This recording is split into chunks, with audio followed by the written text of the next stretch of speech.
আজকে 10 মুহররম এমন একটা দিন, যে দিনটা অধিক গুরুত্বপূর্ণ, অনেক গুরুত্বপূর্ণ দিন। আজকের এই দিনটা, এই দিন আল্লাহ পাক রব্বুল আলামিন হযরত মূসা আলাইহিস সালাতু ওয়াস সালামকে ফিরআউনের হাত থেকে মুক্তি দিয়েছে। আরো বাদ বাকি যে সমস্ত ঘটনার সাথে আমরা জুড়ে দেই, অর্থাৎ যেই ঘটনাগুলো আমরা আরো বলি, এর সাথে আমরা মিশ্রণ করি যে 10 মুহররম আশুরার দিন এই হয়েছে, এই হয়েছে, অমক হয়েছে, তমক হয়েছে, এগুলোর কোনো ভিত্তি নেই। সহি ঘটনা একটাই, সেটা কি? সেটা হলো 10 মুহররম আল্লাহ পাক রব্বুল আলামিন হযরত মূসা নবীকে ফিরআউনের হাত থেকে মুক্তি দিয়েছেন। এছাড়া আরো বাদ বাকি যে সমস্ত রওয়ায়াত আছে, এই দিন ভালো মন্দ খেতে হয়। যদি কেউ 10 মুহররম অনেক ভালো মন্দ খায়, ভালো খায়, তাহলে এই দিনের উপর ভিত্তি করে আরো বছরে 365 দিন ভালো মন্দ খেতে পারবে, ভালো খেতে পারবে, তার ভাগ্য ভালো হয়ে যাবে। এইটা একটা মানুষের বানানো কথা, এটা কোন কোরআন হাদিসের কথা না যে এই দিন ভালো খাইলে সারা বছর ভালো খেতে পারবে, এরকম না। বরং মানুষের যেই তকদির, আমাদের রিজিক কপালে কি আছে, আমি সারা বছর মৃত্যু পর্যন্ত কি খাবো, সব কিছু লিপিবদ্ধ করা আছে। আল্লাহ পাক রব্বুল আলামিন বলেন, ওয়ামা মিন দাব্বাতিন ফিল আরদি ইল্লা আলাল্লাহি রিজকুহা। এই পৃথিবীতে যত প্রাণী চলাচল করে, চাই সে মানুষ হোক অথবা পশু হোক, যেই হোক না কেন, পৃথিবীতে যত প্রাণী, যত মাখলুকাত বিচরণ করে, চলাফেরা করে, দাব্বাতিন ফিল আরদি ইয়ালামু রিজকুহা, এর রিজিক একমাত্র আল্লাহ পাক ভালো জানেন, অর্থাৎ তিনি নির্ধারণ করে রেখেছেন। ইয়ালামু মুস্তাকাররাহা ওয়া মুস্তাওদাহা, তার মায়ের গর্ভে সে কি খাবে, দুনিয়াতে ভূমিষ্ঠ হওয়ার পর সে কি খাবে, সব কিছু নির্ধারণ করা আছে, লিপিবদ্ধ করা আছে। কাজেই কোন একটা দিন নির্ভর করে, এই দিন যদি এই করি তাহলে আমি সারা বছর ভালো খেতে পারবো, বা এই হবে সেই হবে, এগুলো ইসলামের মধ্যে নেই। বরং প্রত্যেকের রিজিক নির্ধারিত। তো আজকের এই দিন গুরুত্বপূর্ণ দিন, আশুরার দিন, মুহররম মাসের 10 তারিখ আশুরা।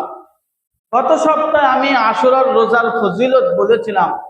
শুধু তাই নয়, হযরত হুসাইন রাদিয়াল্লাহু তাআলা আনহু এই 10 মুহররম আশুরার দিন কি করেছেন? শাহাদাত বরণ করেছেন। আশুরা বলতে কি, জিনিসটা কি, আশুরা কেন বলা হয়? আশারুন, আশরুন শব্দ অর্থ হলো 10, 10 এর আরবি শব্দ হলো আশার, সেখান থেকে আমরা বলি আশুরা। আশুরা মানে কি? 10 তারিখ। তাহলে আশরুন, আশারা শব্দ, এটা আরবি শব্দ, এই শব্দ অর্থ হলো 10 তারিখ, এখান থেকে আমরা বলি আশুরা। তো এই দিন হযরত হুসাইন রাদিয়াল্লাহু তাআলা আনহুর শাহাদাত হয়েছে, শাহাদাত বরণ করেছেন। পৃথিবীর প্রতিটি মানুষ দুনিয়া থেকে চলে যাবে, প্রতিটি মানুষ যাবে। হয়তো তিনি যদি এই দিন শাহাদাত বরণ নাও করতেন, তাও তিনি দুনিয়া থেকে চলে যাবেন। তবে তিনি যে শাহাদাত বরণ করেছেন, এই শাহাদাত বরণ করার কারণে আজকে তাম পৃথিবীতে তাকে কেন্দ্র করে যেই সমস্ত বিদআত এবং কুসংস্কার আজকে হচ্ছে, এগুলি সব ইসলামে হারাম। প্রতিটি মানুষ দুনিয়া থেকে চলে যাবে, আমিও একদিন থাকবো না, কিন্তু এই মেম্বার, এই মসজিদ, এই গ্রাম, এই সমাজ থেকে যাবে, কিন্তু একদিন আমি আপনি থাকবো না। হুসাইন রাদিয়াল্লাহু তাআলা আনহু যদি ওই দিন শাহাদাত বরণ না করতেন, এরপরও তিনি দুনিয়া থেকে চলেই যেতেন, দুনিয়াতে থাকতেন না, দুনিয়া থাকার জায়গা না। তবে তার মৃত্যুকে কেন্দ্র করে আজকে তাম পৃথিবীতে যে সমস্ত বিদআত আর কুসংস্কার হচ্ছে, এগুলি সব স্পষ্ট হারাম। কোনোভাবেই এগুলো জায়েজ হওয়ার কোনো পদ্ধতি নেই। এর মধ্যে কয়েকটা বর্জনীয় বিষয় আমি বলবো। এর একটা হলো তাজিয়া বানানো। তাজিয়া অর্থ কি? আপনারা দেখবেন পত্র পত্রিকায় এবং নেটের মধ্যে দেখবেন ঢাকা শহরের মধ্যে একটা ঘর বানায় পালকির মধ্যে, বানায়া এটাকে কালো কাপড় দিয়ে ঢাকে। ঢাকার পরে এই ঘরের চতুর্পাশে তারা বিলাপ করে। আমরা প্রত্যেকে জানি আমাদের বাংলাদেশ এবং সারা পৃথিবীতে শোকের পতাকা হলো কালো। কি? কালো পতাকা। তো হুসাইন রাদিয়াল্লাহু তাআলা আনহু শাহাদাত বরণ করেছেন, এটাকে পালন করার জন্য তারা একটা কালো কাপড়ের মাধ্যমে একটা ঘর বানায়। ঘর বানায় চতুর্পাশ থেকে এই ঘরের তফ করে, এই ঘরের সামনে তারা বিলাপ করে। এক নম্বর কুসংস্কার, এটা বর্জনীয়, এটা ইসলামী কোনো বিধিবিধান নাই। এটা কোথায় থেকে আসছে এটাও আমি বলবো। দ্বিতীয় নম্বর, মারসিয়া পাঠ করা, অর্থাৎ অনেকে আসেন এরকম কবিতা বলতে পারে, শোকের কবিতা, শোকের ছন্দ সাজায় সাজায় দেখবেন অনেকে মারা যাওয়ার পরে গ্রামের অনেক মহিলা পাওয়া যায় যারা সাজায় সাজায়া ছন্দে ছন্দে কান্নাকাটি করে, খুব সুন্দর করে মিলায়া মিলায়া। এরকম কোনোদিন দেখেন নাই? এরকম অনেক মানুষ আছে, কারো শোকে তারা শোকাহত হয়ে সাজায় সাজায়া ছন্দে ছন্দে কবিতা আকৃতিতে তারা কান্নাকাটি করে। তো এই যে এটা মারসিয়া পাঠ করা, অর্থাৎ হুসাইন রাদিয়াল্লাহু তাআলা আনহুর শাহাদাতের কারণে তারা কবিতা আবৃত্তি করে সেই ওই ঘরের সামনে কি করে? কবিতা আবৃত্তি করে। শোকের যেই কবিতা এটা তারা গাইতে থাকে, এটাকে বলা হয় মারসিয়া, এটা তারা পাঠ করে। এটাও বর্জনীয় কুসংস্কার। এটা হলো দ্বিতীয় নম্বর। তৃতীয় নম্বর হলো মাতাম করা, অর্থাৎ এরকম শব্দ জবানের মাধ্যমে বলা, হাই হুসাইন রাদিয়াল্লাহু তাআলা আনহু তিনি নির্মমভাবে এভাবে শাহাদাত বরণ করেছেন, হাই কত দুঃখের বিষয়, সে না হয়ে যদি আরেকজন হইতো। আমরা অনেকেই বলি না, আল্লাহ আমার 5টা ছেলের একটা ছেলেকে চোখে দেখলো, অমুকের 10টা ছেলে, আল্লাহ কি তারটা চোখে দেখলো না? আল্লাহ শুধু আমারটাই চোখে দেখলো, আমারই এবার জমিনের ফসল ভালো হলো না, পাশের জমির ফসল ভালো হলো, এইরকম কথা বলা। তার মানে আপনি কি বুঝাইতে চাইলেন? যে আমার জমির ফসলটা ভালো হোক, পাশের জমির ফসলটা খারাপ হোক। আমার ছেলেটা দুনিয়াতে বেঁচে থাকুক, অমুকের ছেলেটা মারা যাক। অর্থাৎ আপনি চাচ্ছেন দুনিয়াতে আপনি সুখ শান্তিতে বসবাস করতে চাচ্ছেন, আরেকজনের মুসিবত আপনি চাচ্ছেন। এই যে মাতাম করা, হাই হোসেন বলে শরীরের উপর আঘাত করা। আপনারা দেখবেন হাই হোসেন বলে বিশেষ করে এগুলো সবচেয়ে বেশি প্রথা ইরাক এবং ইরানের মধ্যে, এরপরে মিশরের মধ্যে। নিজের শরীরকে তারা রক্তাক্ত করে আঘাত করে, বিভিন্ন লোহার অস্ত্রের মাধ্যমে নিজের শরীরকে আঘাত করে তারা রক্তাক্ত করে হাই হুসাইন বলে। এটা বর্জনীয়, স্পষ্ট হারাম কুসংস্কার। আল্লাহ নবী সাল্লাল্লাহু আলাইহি ওয়াসাল্লাম বলেন, বুখারী শরীফের হাদিস 1296 নম্বর হাদিস, আল্লাহ নবী সাল্লাল্লাহু আলাইহি ওয়াসাল্লাম তিনি বলেন, আনা বারিউম মিনাস সালিকাতি ওয়াল হালিকাতি ওয়াশ-শাক্কা, আমি নবী মুহাম্মদ ওই ব্যক্তি থেকে মুক্ত যেই ব্যক্তি বারিউম মিনাস সালিকাতি ওয়াল হালিকা, যেই ব্যক্তি চিৎকার করে হাউমাউ করে কান্নাকাটি করে, মিনাস সালিকাতি ওয়াল হালিকা ওয়াশ-শাক্কা, এবং কান্নাকাটি করে নিজের শরীরে পোশাক টেনে ছিঁড়ে ফেলে, এই ব্যক্তি থেকে আমি মুক্ত। এই ব্যক্তির সাথে আমি নবী মুহাম্মদের কোনো সম্পর্ক নাই। ইবনে মাজাহ হাদিসের কিতাব, আল্লাহ নবী বলেন, লাইসা মিন্না মান শাক্কাল জুয়ুব ওয়া দারবাল খুদুদ ওয়া দাআ বিদাওয়াতিল জাহিলিয়া। আল্লাহ নবী বলেন, ওই ব্যক্তি আমার উম্মতের অন্তর্ভুক্ত নয়। লাইসা মিন্না মান শাক্কাল জুয়ুব, যে ব্যক্তি তার শরীরের পোশাক টেনে ছিঁড়ে ফেলে, অশাক্কাল জুয়ুব ওয়া দারবাল খুদুদ, এবং তার নিজের চেহারাকে শরীরকে রক্তাক্ত করে খামচায়, এবং সেই জাহিলি যুগের মতো বিভিন্ন ছন্দে ছন্দে কান্নাকাটি করে, কবিতা আবৃত্তি করে। আল্লাহ নবী বলেন, এই ব্যক্তি আমি নবী মুহাম্মাদের অন্তর্ভুক্ত নয়, আমি নবী মুহাম্মাদের উম্মতের অন্তর্ভুক্ত এই ব্যক্তি না। তাহলে হুসাইন রাদিয়াল্লাহু তাআলা আনহু তিনি শাহাদাত বরণ করেছেন, তার মর্যাদা শহীদি মর্যাদা, এর চাইতে বড় সম্মান আর কি হতে পারে? যে ব্যক্তি আল্লাহর রাস্তায় জীবন দেয়, এর চাইতে বড় ভালো মৃত্যু আর দুনিয়াতে কিছু আছে? তার শহীদি মর্যাদা, এরকম মৃত্যু কয়জনের হয়? কিন্তু সেই মৃত্যুকে কেন্দ্র করে আজকে দুনিয়াতে আমরা বিভিন্ন কুসংস্কারের মধ্যে আমরা জড়িয়ে গিয়েছি। এরপর আরেকটা কুসংস্কার আছে, সেটা হলো কারবালার প্রান্তরে হুসাইন রাদিয়াল্লাহু তাআলা আনহু তিনি শাহাদাত বরণ করার পূর্বে পানির পিপাসায় কাতর ছিলেন, পানি চাইছিলেন, কিন্তু ওই নির্মম ভাবে যারা হত্যা করেছে সেই ইয়াজিদ বাহিনী, তারা হুসাইন রাদিয়াল্লাহু তাআলা আনহুকে পানি দেয় নাই।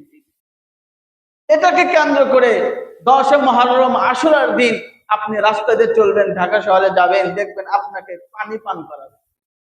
কি জন্য পানি পান করাবে? এই জন্য ওই দিন হুসাইনকে কারবালার প্রান্তরে পানি দেয় নাই, ওই ইস্যুকে কেন্দ্র করে আজকে সেই 10 মুহররম আশুরার দিন পানি পান করায়। এগুলোও কুসংস্কার, এগুলিও কুসংস্কার, হারাম, বর্জনীয় জিনিস। 10 নম্বর, ছোট ছোট বাচ্চাদেরকে খালি পায়ে রাস্তায় নামায়া দেয় টাকা কালেকশনের জন্য, এটাও জায়েজ নাই, এটাও হারাম। 6 নম্বর, খিচুড়ি পাকানো। আমরা অনেকে আছি 10 মুহররম আশুরার দিনকে কেন্দ্র করে খিচুড়ি পাকাই, এটাও ইসলামে নাই, এটাও জায়েজ নাই, হারাম। খিচুড়ি পাকাতে পারবেন না, বরং 10 মুহররম আশুরার দিন রোজা থাকা। মুসলমানদের জন্য এই রোজাটা একটা সময় ফরজ ছিল, কিন্তু আল্লাহ নবী সাল্লাল্লাহু আলাইহি ওয়াসাল্লাম দুনিয়াতে আসার পরে আল্লাহ নবীর উপরে যখন কোরআন নাজিল হয়, এই আশুরার দিনটা নফল রোজায় রূপান্তরিত হয়ে গিয়েছে। তবে এই রোজাটা একটা সময় আমাদের জন্য ফরজ ছিল। তো এই দিন হলো রোজা থাকার ফজিলত, রোজা থাকে এই দিন খিচুড়ি কিসের? আল্লাহ নবী সাল্লাল্লাহু আলাইহি ওয়াসাল্লাম বলেন, গত সপ্তাহে বলেছি, যে ব্যক্তি আশুরার দিন 10 মুহররম রোজা রাখবে, আল্লাহ নবী সাল্লাল্লাহু আলাইহি ওয়াসাল্লাম তিনি বলেন, আমি নবী মুহাম্মদ আশাবাদী, আল্লাহ পাক রব্বুল আলামিন ওই ব্যক্তির 1 বছর আগের গুনাহকে আল্লাহ পাক মাফ করে দেন। তাহলে এই দিন কি খিচুড়ি খাওয়ার দিন নাকি রোজা রাখার দিন? এই দিন খিচুড়ি খাওয়ার দিন না, বরং 10 মুহররম আশুরার দিন হলো রোজা থাকার দিন।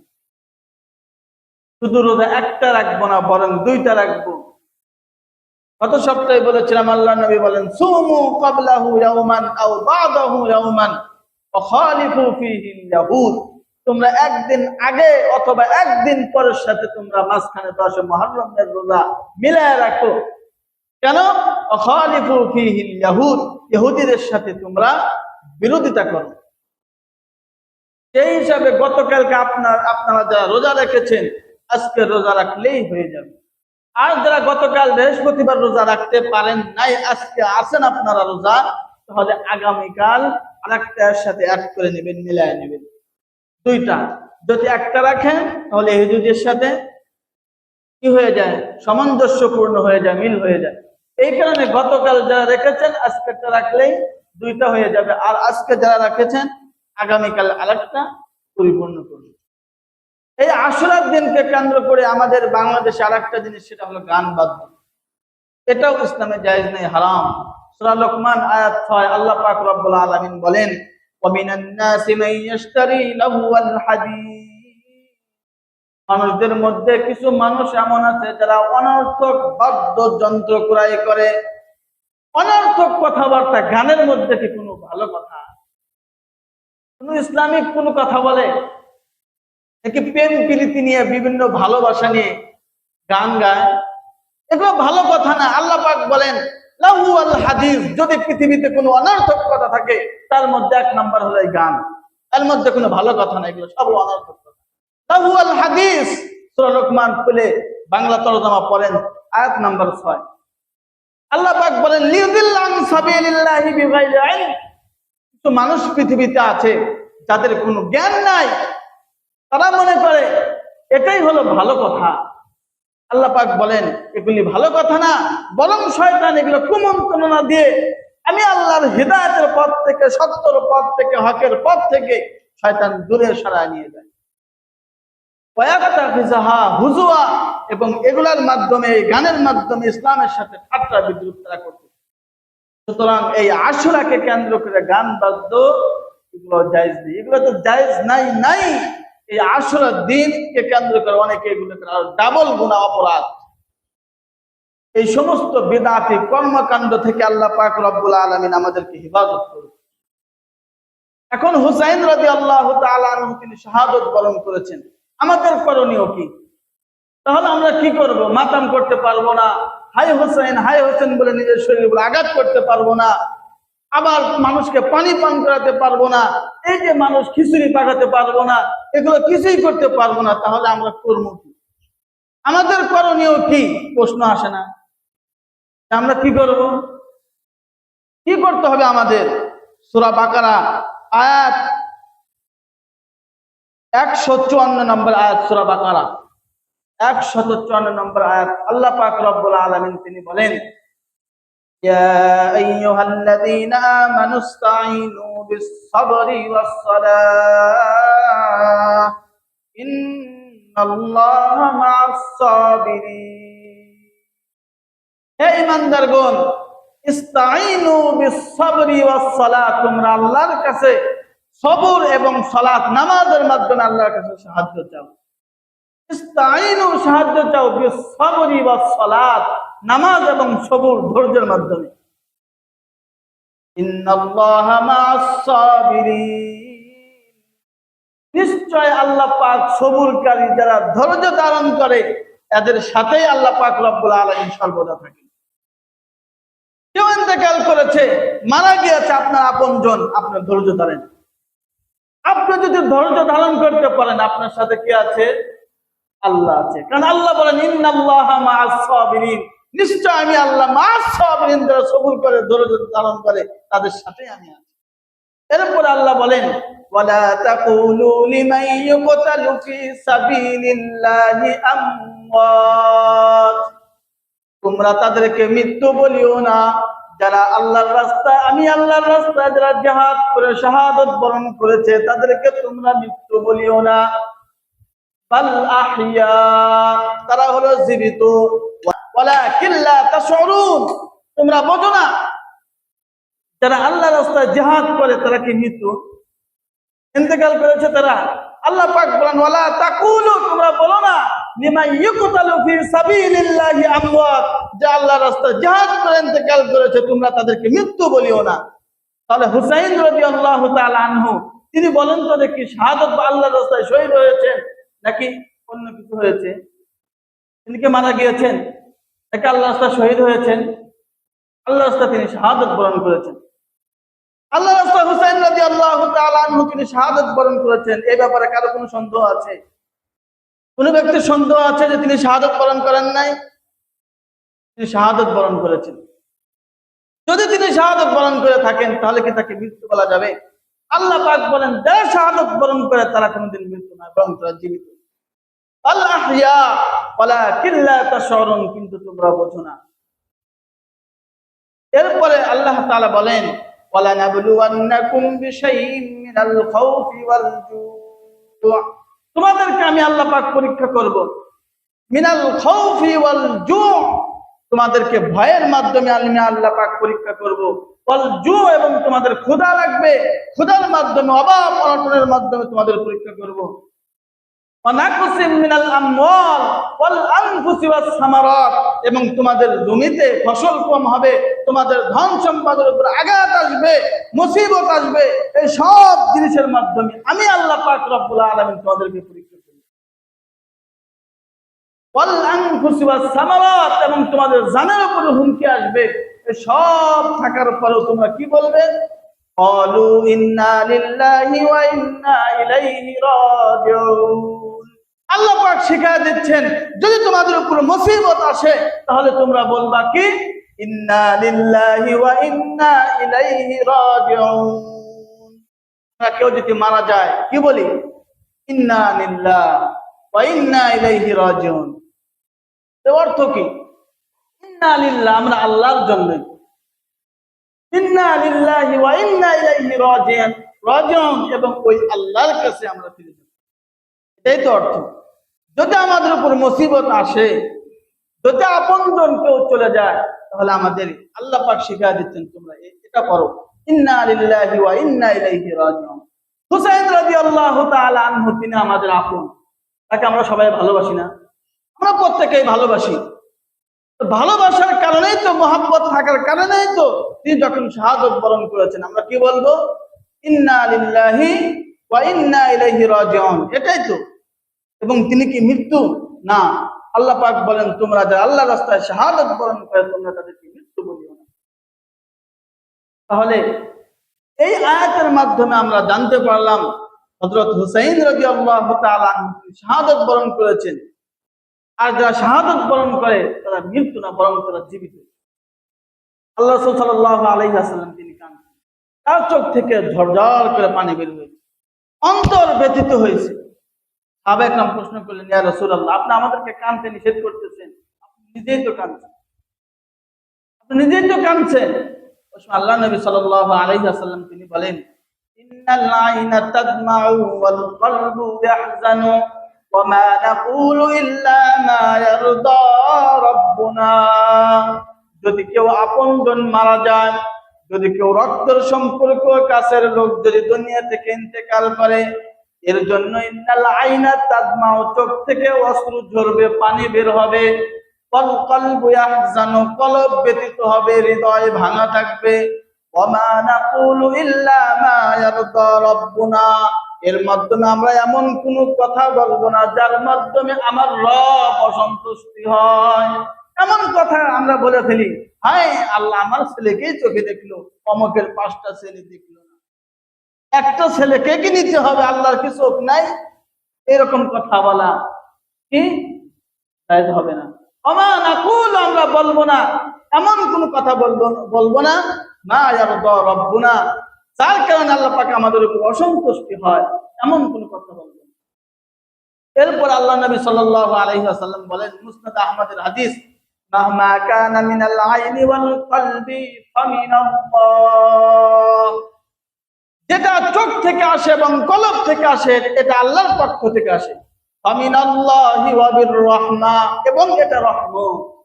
চোখ থেকে যেটা বের হয়, অশ্রু ঝরে, কলব ব্যথিত হয়, এটা আল্লাহর রহমত, এটা আল্লাহর পক্ষ থেকে আসে। চোখের পানি এমনি এমনি আসে না, এটা আল্লাহর পক্ষ থেকে আসে। এরপর আল্লাহ নবী সাল্লাল্লাহু আলাইহি ওয়াসাল্লাম বলেন, ওমা কানা মিনাল ইয়াদি ওয়াল লিসানি ফামিনাশ শাইতান, হাত এবং জবানের মাধ্যমে যেটা আসে এটা শয়তানের পক্ষ থেকে আসে। হাতের মাধ্যমে এভাবে আঘাত করা, জমিনের মধ্যে আঘাত করা, নিজের জামা কাপড় টেনে ছিঁড়ে ফেলা, জবানের মাধ্যমে বিভিন্ন কটূক্তিমূলক কথা বলা, এগুলো কার পক্ষ থেকে? শয়তানের পক্ষ থেকে। আর আল্লাহর পক্ষ থেকে কেউ আমার আপনজন দুনিয়া থেকে চলে যাবে, এর জন্য কি হবে? আমার কলব ব্যথিত হবে, চোখ থেকে অশ্রু ঝরবে, পানি বের হবে, কিন্তু জবান এবং হাতের মাধ্যমে যেটা আসবে সেটা শয়তানের পক্ষ থেকে। আল্লাহ নবী সাল্লাল্লাহু আলাইহি ওয়াসাল্লাম এই সাহাবায়ে কেরামদেরকে প্রশ্ন জবাব দিলেন, আমার ছেলে যখন দুনিয়া থেকে চলে গিয়েছে, আমার চোখ থেকে অশ্রু বের হয়েছে, আমার কলব ব্যথিত হয়েছে, কিন্তু আমি এই সমস্ত জবানের মাধ্যমে আর হাতের মাধ্যমে কোনো কাজ করি নাই, কারণ এই দুইটা শয়তানের পক্ষ। তো হুসাইন রাদিয়াল্লাহু তাআলা আনহু তিনি শাহাদাত বরণ করেছেন, এর জন্য অবশ্যই অবশ্যই আমরা ব্যথিত, অবশ্যই আমরা ব্যথিত। তো ব্যথিত হওয়ার কারণে কি নিজের শরীর নিজে রক্তাক্ত করব? তাই না? না কি করব? এই সমস্ত বিদআত আর ভণ্ডামি আর কুসংস্কার থেকে আমাদের দূরে থাকতে হবে। 352 হিজরি পর্যন্ত, 352 হিজরি পর্যন্ত পৃথিবীর কোথাও এই সমস্ত হুসাইন রাদিয়াল্লাহু তাআলা আনহু শাহাদাতকে কেন্দ্র করে এই সমস্ত বিদআত আর কুসংস্কার পৃথিবীতে ছিল না। 352 হিজরির পরে ইরাকের একটা শহর আছে, যে শহরের নাম হলো বাগদাদ। এই ইরাকের বাগদাদ শহরে সর্বপ্রথম এই হুসাইন রাদিয়াল্লাহু তাআলা আনহু শাহাদাতকে কেন্দ্র করে এই কুসংস্কার যে ব্যক্তি আবিষ্কার করে ওই ব্যক্তির নাম হলো মুঈজউদ্দিন দৌলা আদ-দাইলামী। মুঈজউদ্দৌলা আদ-দাইলামী এই ব্যক্তি সর্বপ্রথম 352 হিজরিতে আবিষ্কার করে। এরপরে 363 হিজরিতে মিশরের মধ্যে এটা কি করে, ছড়ায়াত করে, আস্তে আস্তে পুরো দুনিয়ার ভিতরে ছড়ায় গিয়েছে। তাহলে 352 হিজরির আগে পৃথিবীর কোথাও এই আশুরাকে কেন্দ্র করে, হুসাইন রাদিয়াল্লাহু তাআলা আনহুর শাহাদাতকে কেন্দ্র করে কেউ এই কুসংস্কার, খিচুড়ি পাকানো, নিজের শরীর রক্তাক্ত করা, আরো যে সমস্ত বিদআতের কথা বললাম, পৃথিবীর কোথাও ছিল না। ইতিহাসের কিতাব খোলেন, আমাদের জন্য আল বিদায়া ওয়ান নিহায়া। আর আপনি যদি সেই শিয়া এদের কিতাব যদি দেখতে আপনি চান, তাহলে তাদের একটা ইংলিশে একটা কিতাব আছে, দ্য স্পিরিট অফ ইসলাম, একটা কিতাব আছে ইংলিশে লেখা, আপনি সেই কিতাবটা পড়ে দেখতে পারেন। তারা সেখানে উল্লেখ করেছে, তাদের নিজেদের ইতিহাস তারা উল্লেখ করেছে, এটা কবে থেকে তাদের এই সূচনা হয়েছে। তাহলে 352 হিজরির পূর্বে পৃথিবীর কোথাও এই হুসাইন রাদিয়াল্লাহু তাআলা আনহু শাহাদাতকে কেন্দ্র করে কুসংস্কার এগুলো ছিল না, যা আসছে 352 হিজরির পরে। আল্লাহ পাক রব্বুল আলামিন আমাদেরকে এই সমস্ত কুসংস্কার আর বিদআতের জিনিস থেকে আল্লাহ পাক হেফাজত করুক এবং সঠিক জিনিস বুঝে ইসলামের উপর চলে আল্লাহ পাক আমাদের ইহকাল পরকাল উভয় জগতের সফলতা দান করুক। সকলে আমিন। ওয়া আখিরু দাওয়ানা আলহামদুলিল্লাহি রাব্বিল আলামিন।